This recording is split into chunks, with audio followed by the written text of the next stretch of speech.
Hello friends. तो आज हम लोग फिर एक बार अपने चैनल जीएस 360 डिग्री क्लासेस पे सामाजिक अध्ययन और सामाजिक विकास का 30 क्वेश्चन का एक सेट लेकर आए हैं। ठीक है, तो ये 30 क्वेश्चन का जो सेट है वो बहुत इंपॉर्टेंट है। अभी हाल ही में एग्जाम है आपका सीटेट का, केवीएस का, एसएससी जीडी का, सीजीएल का। ठीक है, और इसी तरीक़ा से बहुत सारे एग्जामिनेशन के लिए ये क्वेश्चन बहुत ही इंपॉर्टेंट होता है, क्योंकि आज के ट्रेंड में ऐसा ही क्वेश्चन पूछा जा रहा है। ठीक है, तो हम लोग एक वीडियो के साथ में हम लोग बहुत सारे एस्पेक्ट को हम लोग देखने की कोशिश करेंगे। ठीक है, ये स्पेशल सीटेट वालों के लिए, केवीएस वालों के लिए और एसएससी जीडी के लिए। ठीक है, एसएससी सीजीएल के लिए या वैसे कोई भी वनडे एग्जाम के लिए बहुत ही ज़्यादा इंपॉर्टेंट है। ठीक है, और उन लोगों के लिए ज़्यादा फायदेमंद होगा जिनके पास संसाधनों की कमी है। ठीक है, और वो जहाँ पे जैसे कि बिजली नहीं है तो कहीं पे कुछ उन लोग को बुक नहीं पहुँच पा रहा है, तो उन लोग के लिए ये ज़्यादा हेल्पफुल होगा। तो चलिए बिना समय गंवाए हम लोग अब स्टार्ट करते हैं। ठीक है, देखिए पहला क्वेश्चन क्या बोल रहा है, किन प्लेटों के किनारे के सहारे सर्वाधिक भूकंप व ज्वालामुखी आते हैं, बताइए।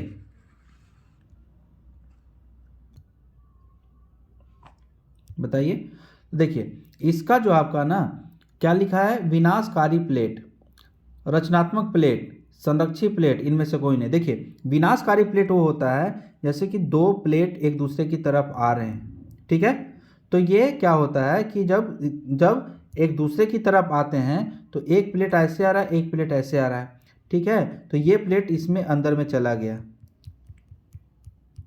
ठीक है, और जब ये अंदर में चला जाता है तो ये यहाँ पे जब जब यहाँ पे फिसलता है, अब एक दूसरे के आते हैं, यानी कि दो प्लेट एक दूसरे पे जाकर के मर्ज करते हैं। और यहाँ पे जब एक प्लेट इतना जब जब ये वाला पोर्शन हुआ तो ये आपका क्या हुआ, मेंटल में जो होता है ना वो नीचे वो गल जाता है। अब गलने के बाद ये क्या हुआ कि जैसे ये पॉइंट यहाँ पे है, तो अब क्या हुआ कि ये फिसल के यहाँ पे आ जाएगा, एक पॉइंट यहाँ पे।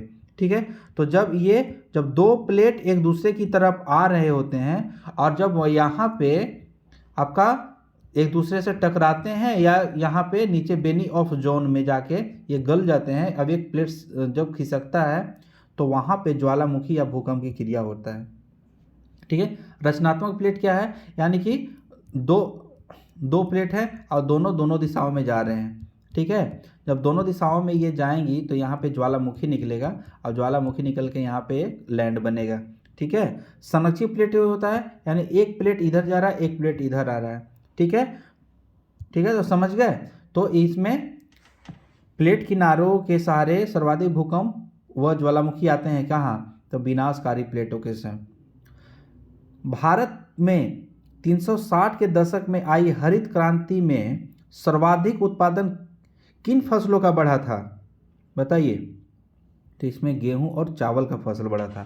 जब आप देखेंगे तो पंजाब, आपका पंजाब हो गया, हरियाणा हो गया और यूपी हो गया, यानी उत्तर प्रदेश का वेस्टर्न यानी पश्चिमी उत्तर प्रदेश का जो क्षेत्र है वहाँ पे गेहूं और चावल का बहुत ज़्यादा उत्पादन हुआ।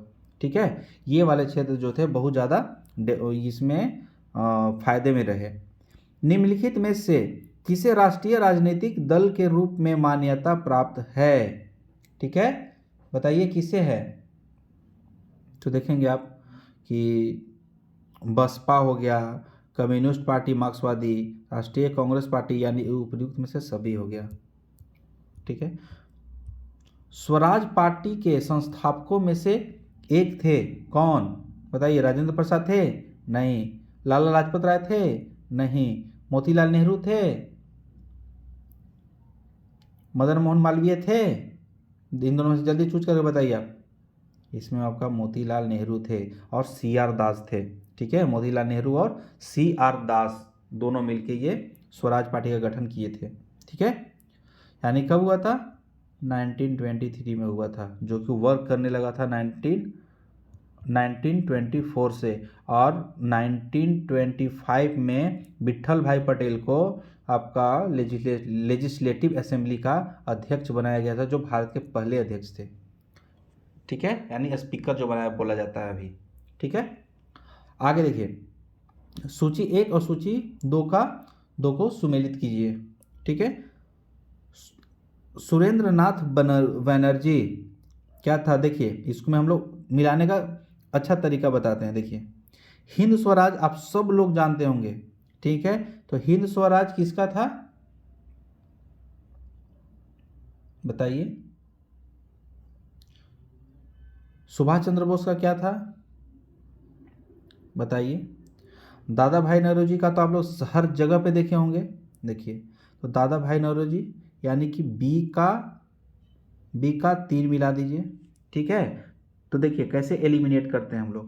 देखिए, बी का 3 यानी कि 3 बी का 3 यानी कि आपका एक यहाँ है एक यहाँ है, यानी बी का 3 यानी कि आपका 2 एंड 4 तो कभी होगा नहीं, तो 2 और 4 को काट दीजिए, यानी कि अब आप 50-50 पे आ गए हैं। हिंद स्वराज किसका है, देखिए गांधी जी, यहाँ पे डी है, तो आप लोगों को पता होगा गांधी जी हिंद स्वराज लिखे थे, तो डी का ए हो गया, यानी कि अभी भी आपका यहाँ पे 50-50 का चांस बना हुआ है। यानी कि क्यों, क्योंकि बी का 3-3 है, डी का 1-1 है। उसी तरीक़े से अब बताइए कि सुभाष चंद्र बोस, अगर आप लोग को ये मालूम नहीं है, जैसे कि सुभाष चंद्र बोस के बारे में आप लोग जानने हुए, तो द इंडियन स्ट्रगल इनका है आपका। ठीक है, तो देखिए सी का 2 पकड़ा गया, यानी सी का 2, तो यानी सी में 2 कोई नहीं है, तो इसका आंसर आपका सीधे अब ए का मान दीजिए, ऐसे नेशन इज मेकिंग, यानी कि इसका आंसर 1 हुआ। ठीक है, तो देख रहे हैं ना, इस तरीक़ा से एलिमिनेशन थ्योरी का काम कीजिए, क्योंकि जब आप नहीं जान रहे होते हैं, जैसे 4 में 2 क्वेश्चन नहीं जान रहे, 3 क्वेश्चन नहीं जान रहे हैं, तो एक क्वेश्चन का जब आंसर जान रहे तो वहाँ से भी आप क्वेश्चन को पकड़ सकते हैं। आगे क्या बोल रहा है आपका, राष्ट्रपति राज्यसभा में कितने सदस्यों को मनोनीत करता है बताइए। 10, 12, 17, 15, तो आपका देखे होंगे 12। राज्यसभा में कुल सदस्य संख्या कितना है बताइए, 250 है या 252 है। ठीक है, कमेंट बॉक्स में बताइए जल्दी से। ठीक है, आगे कर्णप्रयाग संगम है, कर्णप्रयाग संगम किसका है, भागीरथी और अलकनंदा का, या कर्णप्रयाग किसका है। ठीक है, तो ये आपका हो गया अलकनंदा व पिंडर नदी के है। ठीक है, अलकनंदा और पिंडर नदी। देखिए कितना स्टैंडर्ड वाला क्वेश्चन ये सब पूछा गया है यहाँ पे। देखिए आगे क्या बोल रहा है, चुनावों में आदर्श आचार संहिता किस तिथि से प्रभावित होती है। ठीक है, चुनाव में आदर्श आचार संहिता, जैसे अभी गुजरात में चुनाव हो रहा है, या आपका हिमाचल प्रदेश देखिए, या और भी जगह पे जहाँ पे चुनाव होता है, वहाँ पे आदर्श आचार संहिता दिखाने की तिथि कब होती है, कब उसको घोषणा किया जाता है। देखिए, चुनाव आयोग द्वारा चुनाव कार्यक्रम की घोषणा की तिथि से, ऐसे भी आप लोगों को बताया था, जो सबसे बड़ा आंसर जो ऑप्शन में हो वही आंसर उसका होता है, जिसके इसका आंसर ऐसे ही एलिमिनेशन से निकाल दिए। ठीक है, आगे क्या बोल रहा है, निम्नलिखित में से कौन सा सही सुमेलित युग्मन नहीं है। तो देखिए, कॉर्नवालिस के समय में अस्थायी बंदोबस्त आया था 1793 में, 1793 में आया था। विलियम बेंटिंग सती प्रथा का उन्मूलन किया था, हाँ किया था। लिटन वर्नाकुलस प्रेस एक्ट लाया था, डेफिनेटली लाया था। लॉर्ड रिपन रॉलेट एक्ट लाया था, नहीं। रॉलेट एक्ट कब आया था आपका बताइए, 1919 में। उस समय कौन था, मॉन्टेग्यू चेम्सफोर्ड रिपोर्ट आप लोग सुने होंगे। ठीक है, तो चेम्सफोर्ड। ठीक है, तो यहाँ पे तो इसका आंसर आपका ये हो गया, क्योंकि रिपन तो 1930 के बाद आया था। ठीक है, 1930 में जो आप लोग सुने होंगे, गांधी जी से दांडी में जो समझौता किया था, रिपन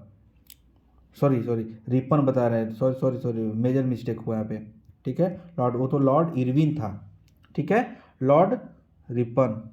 रॉलेट एक्ट रॉल रिपन के समय में नहीं आया था। ये आप लोग थोड़ा सा यहाँ पे माफ़ करेंगे आप लोग, ठीक है। देखिए 180 डिग्री देशांतर कहलाता है, ठीक है। 180 डिग्री देशांतर क्या कहलाता है? तो देखिए अंतर्राष्ट्रीय तिथि रेखा कहलाता है। और 0 डिग्री देशांतर क्या होता है? वो डेट लाइन होता है, जो हम लोग ये तिथि हो गया और वो टाइम जोन हो गया, जो टाइम से हम लोग 0 डिग्री देशांतर को हम लोग प्राइम मेरिडियन बोलते हैं जो, ठीक है। भारतीय उपमहाद्वीप में लौटता हुआ मानसून कहलाता है, क्या कहलाता है? लौटता हुआ मानसून। तो देखिए लौटता हुआ मानसून उत्तर पूर्व मानसून कहलाता है, और जब मानसून आता है वो दक्षिण पश्चिम मानसून कहलाता है, ठीक है। आगे क्या बोल रहा है आपका 102 का देखें तो निम्नलिखित वनों में से भारतीय भूमि पर सर्वाधिक क्षेत्रफल किसका पाया जाता है, ठीक है ना, किसका पाया जाता है? तो उष्णकटिबंधीय पर्णपाती वन सबसे ज़्यादा भारत में पाया जाता है, ठीक है। आगे देखते हैं हम लोग।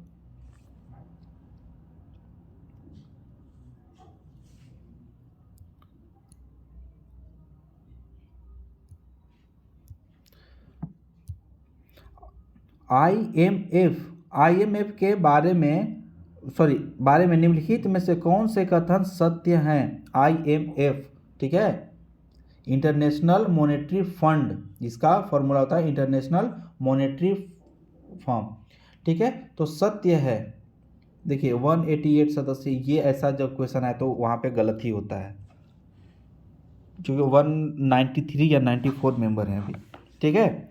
इसका जो आपका आंसर होगा वो है आईएमएफ के सदस्य राष्ट्रों के समान वोटिंग अधिकार नहीं है, ठीक है, नहीं है। अब कैसे नहीं है वो देखिए आप, ठीक है। यानी ये जो अभी आपका क्वेश्चन है वो पहले दिया है, अभी आईएमएफ में 193 या 194 है, ठीक है, ठीक है। आईएमएफ वोटिंग समान नहीं है, वहाँ पे अमेरिका का प्रभुत्व ज़्यादा है, चीन है, ब्रिटेन है, यानी P5 जो ये जो आप वीटो जो संयुक्त राज्य अमेरिका का जो प्रभाव वहाँ पे सबसे ज़्यादा है, ठीक है।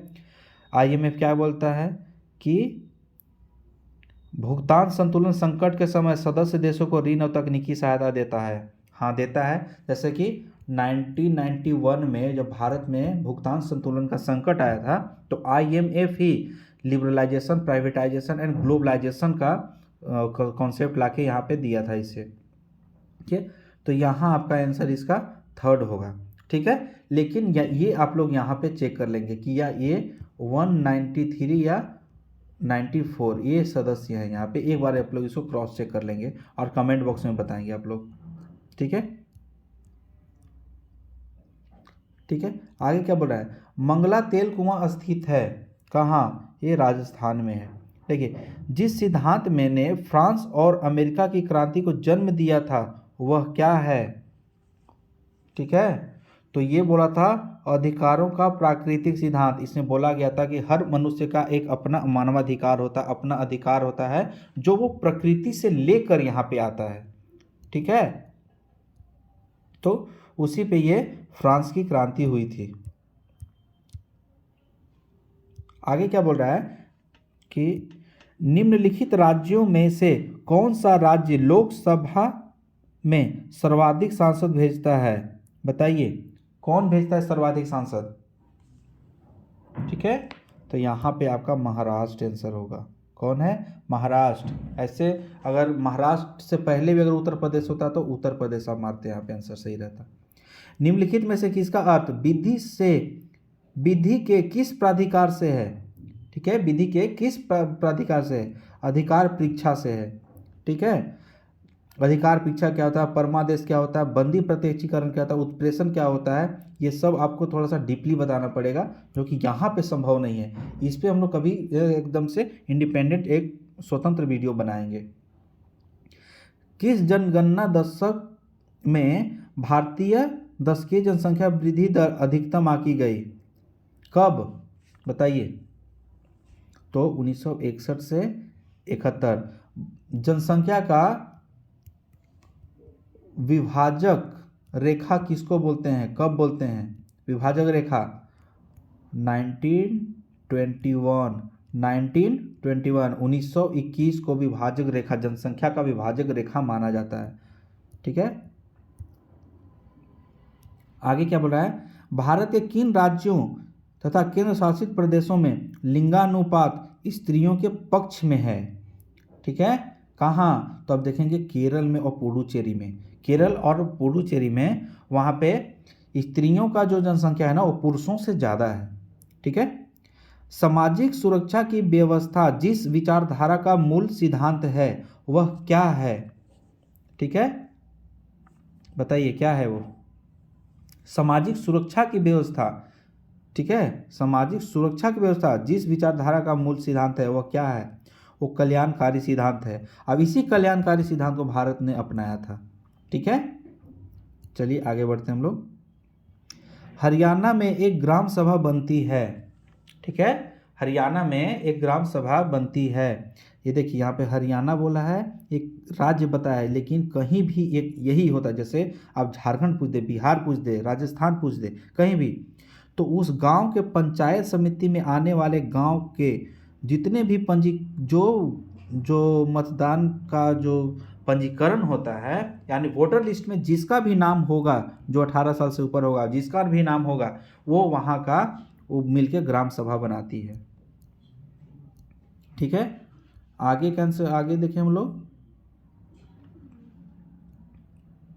देखिए 1913 में दादा साहेब फाल्के ने जो फिल्म बनाई थी क्या था? तो देखे होंगे आप लोग, एक छुटका जो 5 रुपए का मनोहर पोथी मिलता है उसमें भी आपको ये देखने को मिलेगा। ठीक है, तो ये राजा हरिश्चंद्र था। ठीक है, कौन सा? राजा हरिश्चंद्र। देखिए लक्षण जो दबाव समूह पर तो लागू होता है लेकिन किंतु राजनीतिक दल पे नहीं। दबाव समूह क्या होता है? जैसे वैसा समूह जो कहीं भी अपना दबाव बना सके या एक पॉलिसी मेकिंग में भूमिका निभा सके, तो वो क्या है आपका? राजनीतिक प्रक्रिया का स्वयं भाग नहीं लेते। यानी कि दबाव समूह जो है वो राजनीतिक प्रक्रिया में स्वयं भाग नहीं लेते, ये अपना प्रतिनिधि के रूप में या आप किसी अन्य रूप में दबाव बनाते हैं। लेकिन राजनीतिक दल जो होते हैं ना वो राजनीति की प्रक्रिया में स्वयं भाग लेते हैं। जैसे भाजपा, आपका कांग्रेस हो गया, आप हो गया, या तृणमूल कांग्रेस हो गया, ठीक है, डीएमके हो गया, जो भी आपका हुआ। और दबाव समूह का मत देखें तो फिक्की हो गया, आपका किसान समूह हो गया, आपका छात्र यूनियन संघ हो गया, तो ये सब दबाव समूह है। ठीक है, उसी तरीके से निम्नांकित में से कौन सा भ्रंशित पर्वत का उदाहरण है? ठीक है ना, भ्रंशित पर्वत का उदाहरण है। चलिए ये बताइए, तो आपका ये जो सतपुड़ा है ना ये भ्रंशित पर्वत का उदाहरण है। क्या भ्रंशित पर्वत क्या होता है? देखिए दोनों साइड ऐसे हुआ, बीच का जो जमीन है वो धंस गया, तो यहाँ जब पर्वत बन गया, यहाँ पर्वत बन गया, तो यही पर्वत जब बनता है तो इसको भ्रंश पर्वत बोलते हैं। ठीक है, आगे क्या बोल रहा है? अधिकार जो कानूनी अधिकार के रूप में तो है किंतु मौलिक अधिकार नहीं है। कानूनी अधिकार तो है लेकिन मौलिक अधिकार नहीं है। देखिए बताइए, अबाध भ्रमण की स्वतंत्रता तो मौलिक अधिकार है। शोषण के विरुद्ध अधिकार है, शोषण के विरुद्ध अधिकार आर्टिकल 23-24। ठीक है, आवास आर्टिकल 19, अभी आर्टिकल 23-24 आपका हो गया। ठीक है, शोषण के विरुद्ध अधिकार। अब आगे आपका इसमें क्या दे रहा है? देखिए इसमें आपका कौन सा हो जाएगा बताइए? संपत्ति का अधिकार मौलिक अधिकार नहीं है, वो कानूनी अधिकार बना दिया गया है। कब? तो 44th इंडियन कॉन्स्टिट्यूशन, 44वें संविधान संशोधन के द्वारा संपत्ति को मौलिक अधिकार से हटाकर कानूनी अधिकार बना दिया गया था। देखिए वेम्बनाद क्या है? तो एक लैगून झील है। डायरेक्ट आप लोग याद रखें, वेम्बनाद क्या है? एक लैगून झील है। ठीक है, लैगून झील क्या होता है? लैगून झील होता है कि मान के चलिए कि ये आपका ये समुद्र है। ठीक है, यहाँ पे पानी समुद्र यहाँ पे है। ठीक है, अब क्या होता है कि एक ये पानी यहाँ पे थोड़ा सा ऊंचा जगह है, ये पानी कभी बढ़कर ये यहाँ पे आ गया, यहाँ पे गैप में आ गया, अब यहाँ पे पानी आपका भर गया, ठीक है। और जब भर जाता है तो यहाँ पे एक विभाजक लाइन बन जाता है, वही लैगून आपका होता है, ठीक है। आगे क्या बोल रहा है, संवैधानिक अनुसूची, क्या संवैधानिक अनुसूची जिसमें मान्यता प्राप्त भाषाओं की सूची दी गई है, ठीक है। बताइए, तो 8वीं अनुसूची आपका किससे है, तो ये आपका भाषाओं से रिलेटेड है। 7वीं अनुसूची क्या है, यहाँ पे विषयों का बंटवारा किया गया है, केंद्र का विषय, केंद्रीय विषय, राजकीय विषय, राज्य विषय, और आपका अवशिष्ट विषय, सॉरी समवर्ती सूची, यानी कि केंद्रीय सूची, राज्य सूची और समवर्ती सूची, ठीक है। अनुसूची 9 में क्या दिया गया था, तो यहाँ पे अनुसूची 9 में आपका हर एक चीज़ को रिजर्व कर दिया गया था। अनुसूची 10 क्या है, तो शायद ये दल बदल विरोधी कानून को शायद दिया गया है, तो आप लोग इसको एक बार चेक कर लेंगे, ठीक है। आगे क्या बोल रहा है, निम्नलिखित में से कौन सा लोकसभा का एक सत्र नहीं है, ठीक है। देखिए अभी शीतकालीन सत्र स्टार्ट हुआ है, ठीक है। ग्रीष्मकालीन सत्र आप लोग सुने ही होंगे, ठीक है। मानसून सत्र सुने होंगे, बजट सत्र सुने होंगे, ठीक है। तो इसमें आपका कौन सा आंसर नहीं होगा, तो देखिए बजट सत्र होता है, यानी जो सबसे पहला साल का पहला होता है ये, फिर आपका मानसून का सत्र आता है, मानसून सत्र बोलते हैं उसको, इसके बाद शीत सत्र आता है जो अभी चल रहा है, ठीक है। तो यानी कि इसका आंसर आपका ग्रीष्मकालीन सत्र नहीं होता है, ठीक है। भारत के स्वतंत्रता संग्राम के युग में राष्ट्रीय प्रयोजन का पक्षधर समाचार पत्र कौन था, ठीक है। तो ये आपका द लीडर था, ठीक है। आगे क्या बोल रहा है, निम्नलिखित में से कौन संविधान सभा की सदस्य नहीं है, क्या निम्नलिखित में से कौन संविधान सभा का सदस्य नहीं थी, कौन, तो विजया लक्ष्मी पंडित नहीं थी, ठीक है। विद्या लक्ष्मी पंडित कौन थी, जवाहरलाल नेहरू की बहन थी, ठीक है। तो इस तरीक़े से हम लोग जल्दी से 30 क्वेश्चन का एक सेट हम लोग एक कंप्लीट किए, जो ये आपका शायद 6 सेट है। तो इसी तरीक़े से लगातार हम लोग कुछ ना कुछ सेट करते जाएंगे, ये हम लोग का क्विक रिवीजन सीरीज चल रहा है, तो ताकि आप लोग का एग्जाम में ज़्यादा से ज़्यादा बेनिफिशियल हो सके। चलिए फिर हम लोग एक नए सेट में फिर से मिलते हैं, तब तक के लिए धन्यवाद और